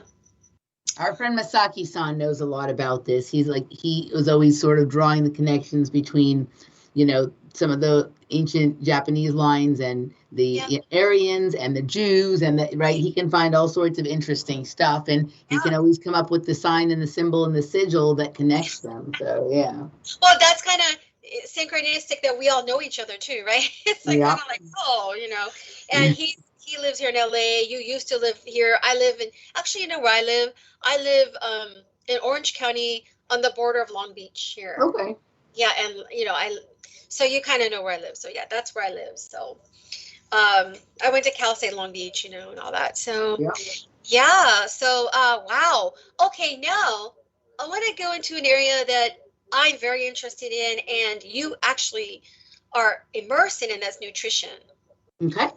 Because I happened to, when I was researching your background earlier, I didn't get to see it, but I did kind of click on a video that you were interviewed by a man named Martinelli, something like that. Martinelli, yeah, he's my friend. Yeah, and the title of the video was Nutrition and Consciousness. Okay. This kind of connects to what we were talking about earlier about people not being connected to their own bodies, their own systems, their own well-being, with this whole COVID thing, with the Jabberwocky and the masks and the avoidance of ivermectin and hydroxychloroquine and all that stuff, or not the avoidance, but the censoring, right, of all that, counseling of that, even though people are now screaming about it, but it's like, so, I'm feeling kind of like when I saw that you did you were involved in a video like that with a topic like that, I think it's very pertinent about what people are in this world are going through right now, right? Because nutrition and consciousness, and then you think about COVID and this avoidance, I call it the avoidance of health. You know what I mean? Because it's not about health. Get your jab, do this, do that. That's not health. Health is about, okay, I'm going to do whatever I can to build up my immunity, right? My overall health. Because, they're coming out and saying, that, your risk factors generally, and trust me, I know people that have had this COVID, right? And, risk factors would be, which I think is a bioweapon. That's another story. But, risk factors would be, obesity, maybe respiratory issues, health issues in general. So, I mean, a lot of people are going to come out saying like, well, why is it that doctors are pushing, or whoever, out there is pushing, the government pushing the Jabberwocky instead of, looking at your own state of health. So I find it interesting that you were involved in this particular video with a title like that, because to me, this whole COVID thing is about not connecting to what naturally, right? Our own natural instincts about our health is being like squashed with all this, right? And this is where you could see this war, right, between those of us, quote, that know what's going on, are in tune with our bodies, what we need to do for our bodies, and those that are, unfortunately, are not, right? So it's a conditioning thing. And since you're a nutritionist and you're involved with this aspect, do you have any thoughts about some of that? Maybe, you don't have to get into personal stories, but maybe some of the clients you've had over the years, or in lieu of this particular situation, here's a good question. Were you able to maybe guide someone to a new level, maybe someone who didn't know that they can actually take care of this quote COVID situation, more effectively than running out and getting the jab, or not even clients, but we're able to share and awaken some people, because truthfully, people are looking at, well, I need to go to my authority figures, be it maybe Fauci or these numerous doctors, quote, out there, right? Or whatever, or and they're being told what to do. And were you able to maybe talk to or communicate with some of these people and show them a new aspect about how they can take care of themselves instead of running out and doing all that? Okay, so a couple of things. So a lot of interesting stuff there. So first of all, I'm a nutrition consultant. I'm not a nutritionist. Right? No, I'm not concerned with your saying that, but I just don't want people to think I'm misrepresenting myself. Right. So nutritionists are much more in the system, and nutrition consultants are much more based on, at least the studying that I did is much more holistic. Right.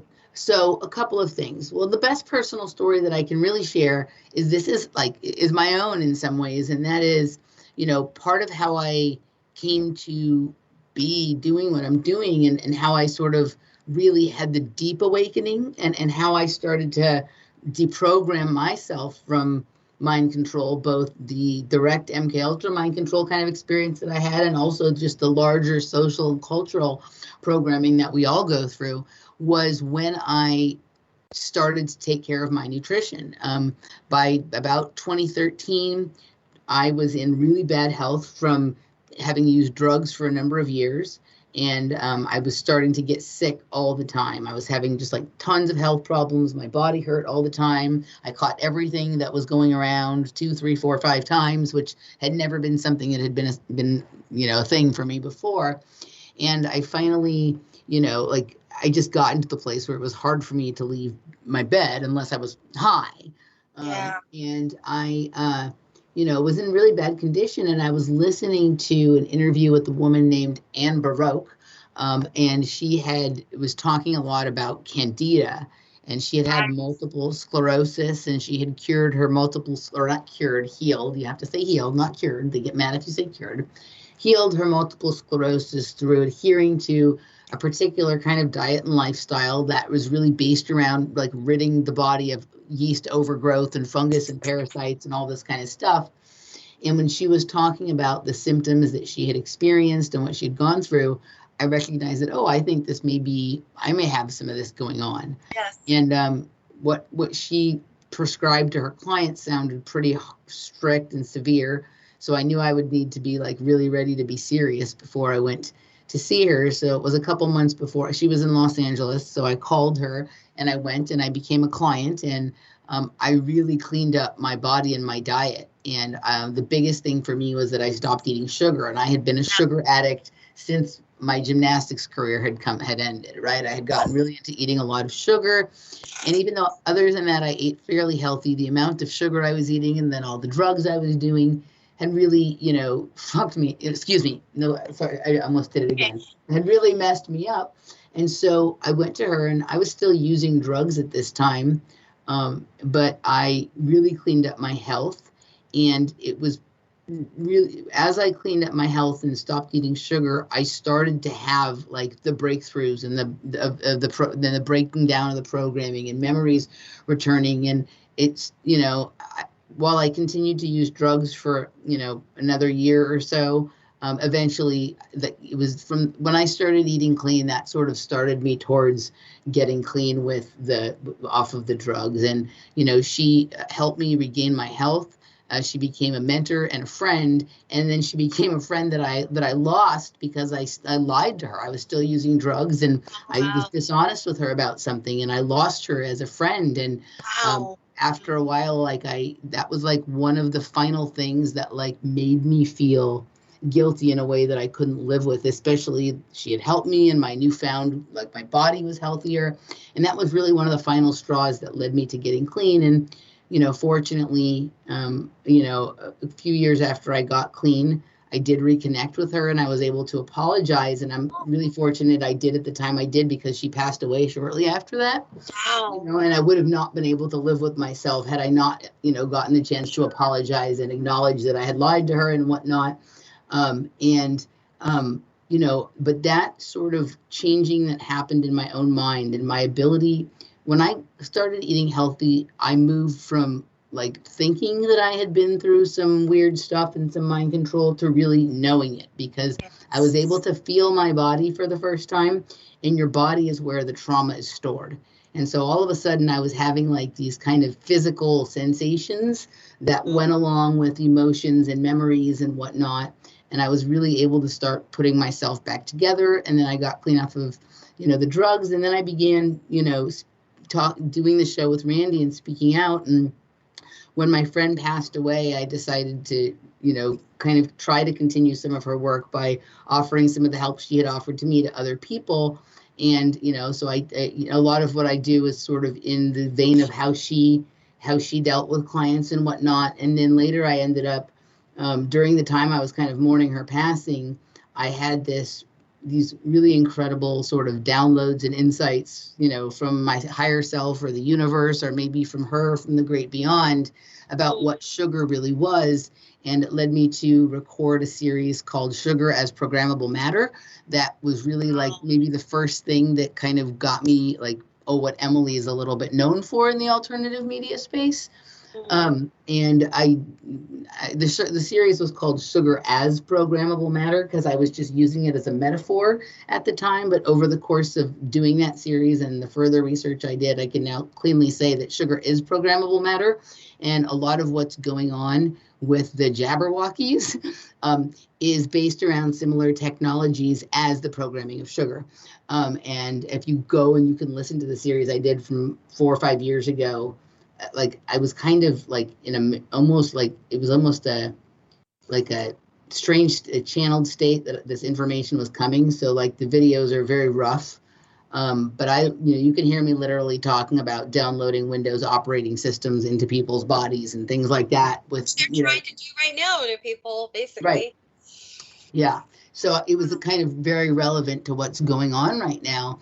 And the biggest tool that the system has to mind control people is to keep them unhealthy, right? Because you have a brain, not only do you have a brain in your head, but you also have one in your gut.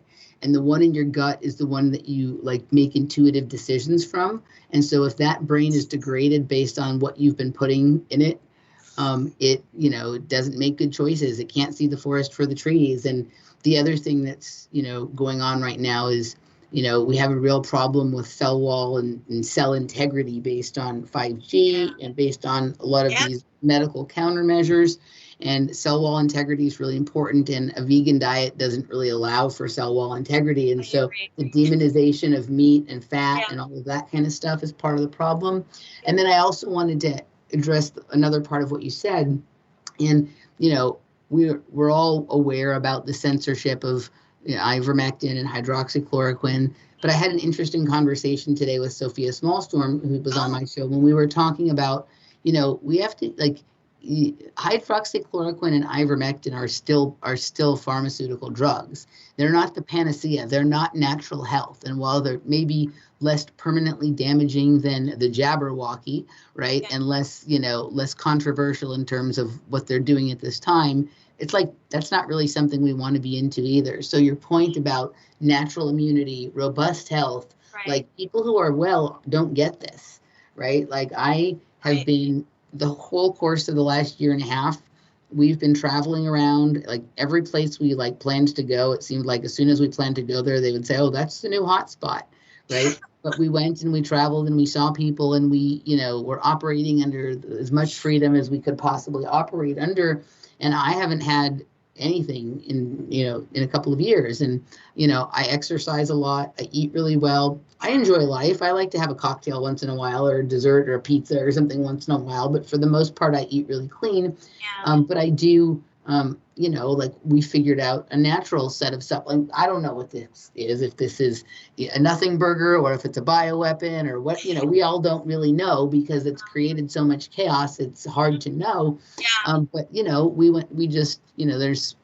we have kind of what we call the cootie protocol, right? That we sort of take when we're, traveling or going around large groups of people just to be sure, but it's all natural stuff. We take a lot of vitamin C, we take QVC, we take vitamin D3, we take zinc, and I don't take it all the time, but if I feel like I'm going to be around large crowds where you don't know what's circulating, but mostly I eat healthy and I exercise and I pay attention to like what my body's telling me. And the other thing is, like, I don't go to the doctor. I never go to the doctor. I've hated the doctor my whole life. Everyone I know who goes to the doctor always leaves the doctor with pills. And then they take those pills, and then all of a sudden 2 weeks later, they're taking 2 more pills, and then 4, and then 8, and then 12, right? And it gets to the point where it's like, I have friends that are my own age that take 8, 10 pharmaceutical drugs, and they... You're lucky. Believe me, I am not into pharmaceuticals. I'm way, way, way more into, ask anybody that listens to my show, much more into holistic. But I do have on hand some blood pressure pills that I've been taking on and off before I knew about holistic health. But you know what? I'm one of those people that, guess what? I didn't transition until like 8. You know what I mean? I just have this, it's in my cabinet for, in case I need it, although whatever. But, but you know what I'm saying? I'm not one of these people that went into that whole world because I started getting more into holistic. So, but I can see what you're saying, but because even someone who's in their 30s or 40s or whatever, it doesn't matter. What a doctor's going to do is, regardless of your age, they're going to go, oh, you got this, that wrong with you. I'm going to throw you 5, 6, 7 medications, right? And then that's when you see this kind of phenomena of people going, well, geez, since I was 35, I've been taking these 8 prescriptions. What do I do now? I guess I need to reroute my my lifestyle or something. I know what you mean. Well, you know what causes that in the beginning, what initiates that, is the fact that I guess since about the 50s or 40s, it's when they started using chemical fertilizer to grow food. Yep. Yeah. Well, ever since then, the soil bacteria is all but wiped out in all the farms, and soil bacteria is how plants uptake nutrients. So naturally, whatever you can eat as healthy as you want, but there's no nutrients in the food to begin with. No, so that's what causes the initiation of health problems. Well, that also, but what you're talking about has led to a situation where there's not as much minerals in the soil as there used to be. And so even though the vegetable looks like the vegetable, it doesn't have all the things in it that it used to have, like when our grandparents were kids or whatever. And when you look at the rise of how much like sugar has been introduced into like the food system, it directly matches like the pace at which the mineral content of the soil dropped, right? So the less minerals there was in the soil, the more people like didn't feel right, and the more they fed them sugar to sort of ameliorate that. When you're low on minerals, you will crave sugar, but you will also not notice that you are mineral deficient, right? You won't feel the feeling of it. So they kind of trick people into not understanding that they weren't actually eating food anymore by just upping the amount of sugar that society was consuming, putting it in everything, right? And so when I take clients off of sugar, that's the first thing that I do is I up their minerals, right? I make sure that they're on a good mineral, supplement, and I make sure that they're eating food that, one of the meat still has, you can still get a lot of minerals from meat, right? But you're absolutely right that a lot of the vegetables, they don't have what they used to have in them. And so not only are you not getting that, but it's just not nutrient dense, right? In that, that reduction just one-to-one matched the sort of increase of sugar in the American diet. Right. Well, I would even extend that and say American diet, but even to some degree globally, what they've been doing to the food supply. And that makes us angry, that when you think about lack of minerals in the soil, and that affects the crops and affects food, plus the stuff that they add, that our bodies do not need corn syrup or MSG or any of that, So, but yeah, it's gotten to the point now where there is even different kinds of sugars that they quote sneak into food. You don't even know they're, so really eating healthy becomes somewhat challenging, right? Yeah. Depending on where you live in the world, but that may or may not be, who knows, that's changing all the time, in other words, like, I know that in parts of India, they still have pretty healthy food, like, maybe parts of Turkey. But then other people tell me, well, but that's changing fast. So, who knows, right? I think in India, there's been like a great fight. There's areas of India that are completely taken over with GMOs. And then there's areas of India where the people have been able to sort of fight to preserve, the land and, whatnot. There's always like, when you're talking about, when you do deep, research into sort of the history of the different kinds of diets and nutrition and whatnot, there's two cultures that are always looked at as like the most healthy people in the world. And one of them is the Hunza that are from I can't remember if it's in India or Nepal, right? And they're actually vegetarian. They do eat a lot of ghee and goat milk and yogurt and stuff, but they live near a river that has like minerals that kind of come down from the mountain, and then that sort of fertilize those minerals that come down in the stream and the river, go into the ground that their grass and their vegetables are grown in. And so the goats eat that grass, and then they make goat milk and yogurt from that. So they're able to move the minerals from the top of the mountain down into the valley and then into their bodies, and everything they eat is really clean and really healthy. And then the other culture is generally like one area in Switzerland near the Alps that also has a highly mineralized sort of river that comes down from, when the snow melts and comes down the mountain, and then that the grass that the cows eat, and then they have the wonderful grass-fed butter and dairy products and meat that has the minerals that basically came down the Alps, right? And all the vegetables that grow there. These are the two cultures that don't have cavities, that don't have skull and facial deformations. Like, a lot of people don't realize that like people's heads and faces used to look a lot different. They used to be a lot stronger and a lot broader, but the skull has changed the skull has changed based on the lack of nutrition. And if you can look into like Weston Price, and there's like some people who have gone deep into like how much people's teeth and therefore like their whole face shape have changed based on nutrition and whatnot. But those are sort of the two of the groups of people with the best diet, and sort of they have people who live until like they're 112 or whatever, right? But Nick, you're absolutely right that how important the minerals are to that equation. I have a friend who recommended for me to take Rocket 88. It's the fulvic minerals, and she just asked a question about what do you recommend as a good mineral source for people, either supplementally or maybe food source or however. I mean, there's a couple of things you can do. Like, there's a supplement that I really like called Bioglycosan Forte. That was something that I took when I was trying to get off of sugar, and also when I was getting off of drugs, because drugs mimic a lot of sugar addiction. There's a great deal of thought out there that alcohol and drug addiction is really just an advanced sugar addiction, and that's something we could go into separately like another time. Can you repeat that again? What was it? Bioglycosan Forte. Glycosan. Bioglycozyme Forte. It's like it's a mineral supplement that helps you with blood sugar regulation so that you don't crave sugar, right? Right. And that's something that I took when I was mineral deficient. There's lots of stuff out there, like people who can do, reasonable research you can find. But I also think that at this point in my life and even with my clients, I'm not really interested in taking a lot of supplements. Right, of course. I And understand. so I mostly eat, I try and accomplish as much stuff through diet as I can. And for the last year and a half, I've been mostly on a sort of carnivore-ish diet, like basically an animal-based diet. I do eat other things. For about 6 months, I only ate meat.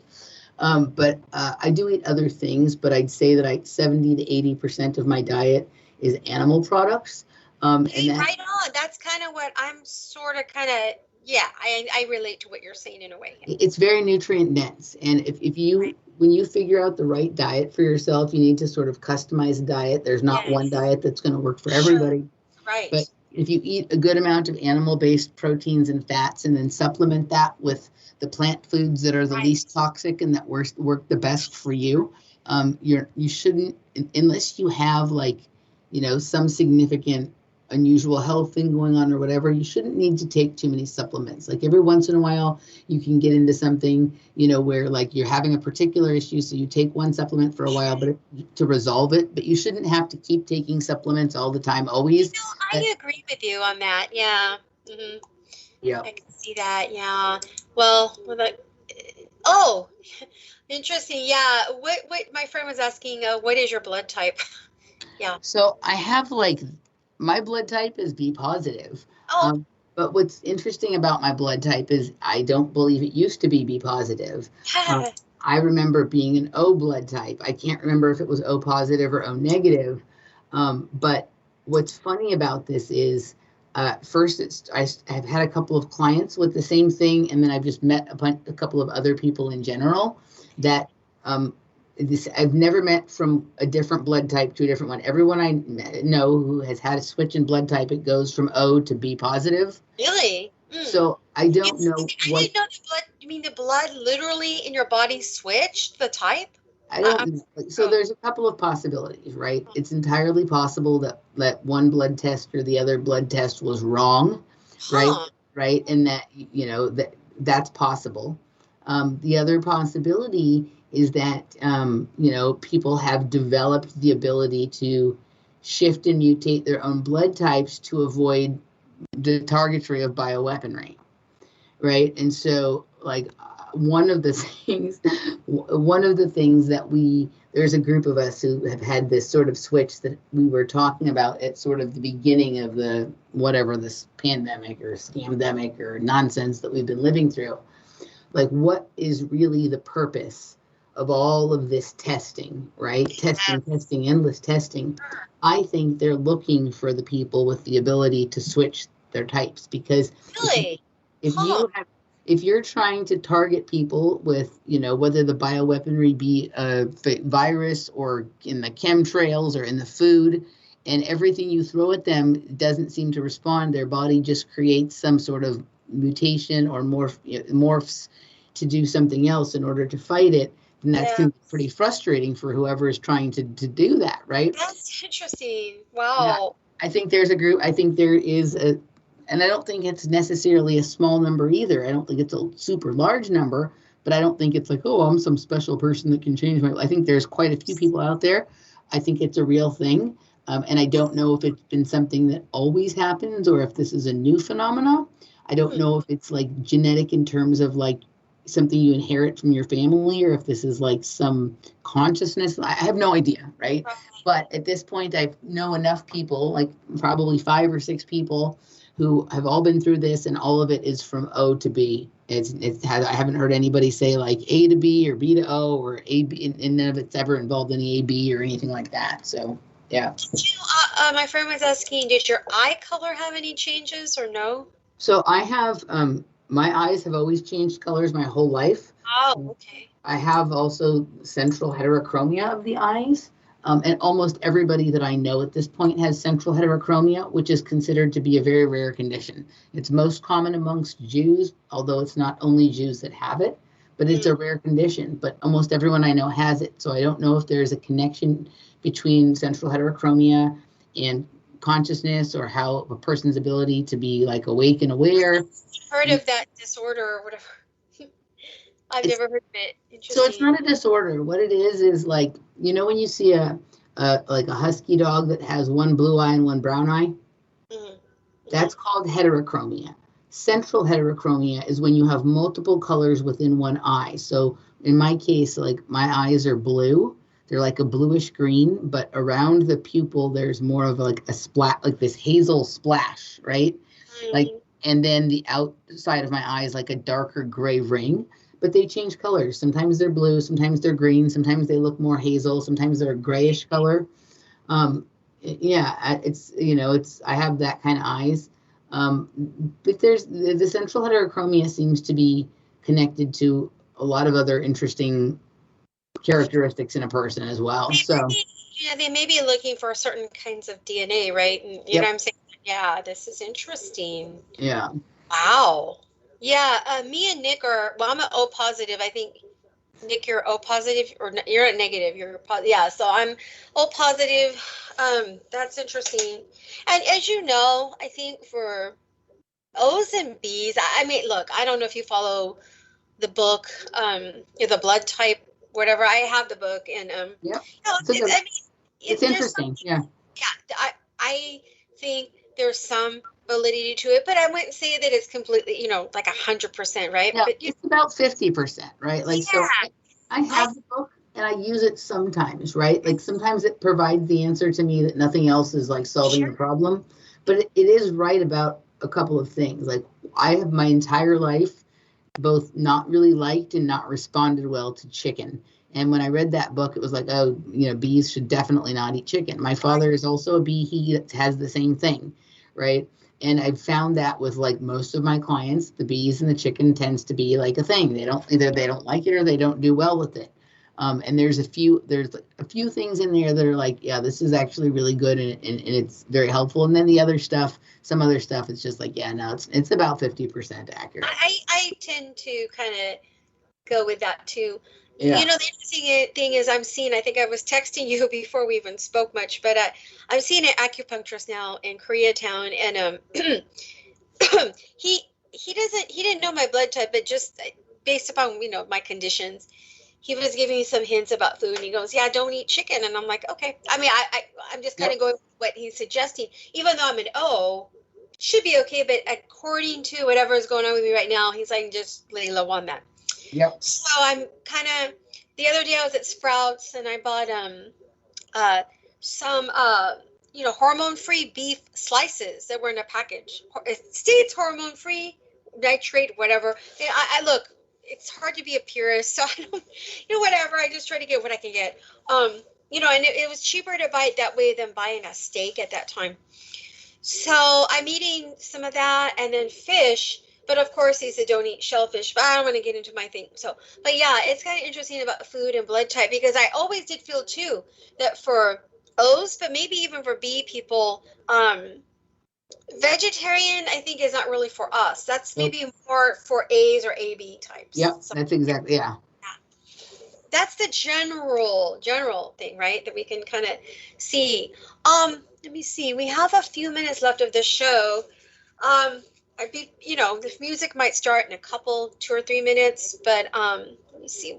Man, there's so much to talk about. I almost feel like that, but let me see. I know, let's see. Wow. Now my mind is like trying to remember what I was going to ask you.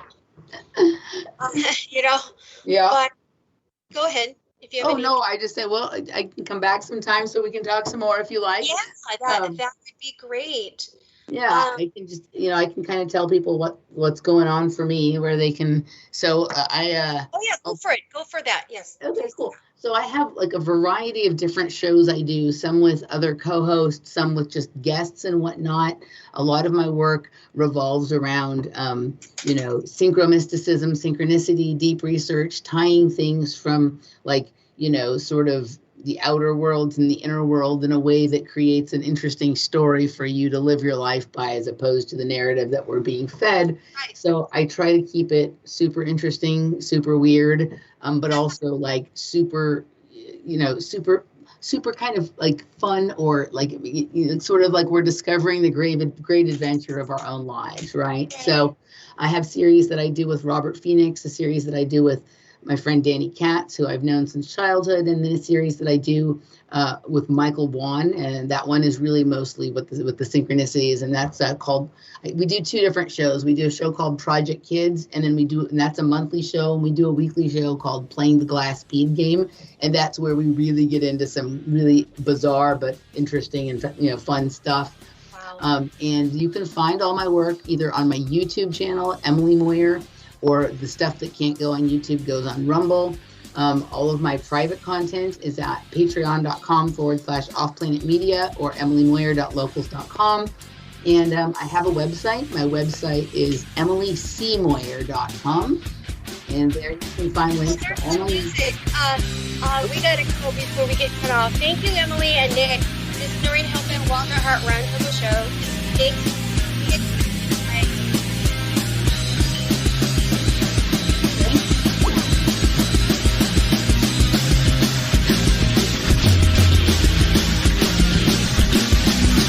Thank you for listening to Revolution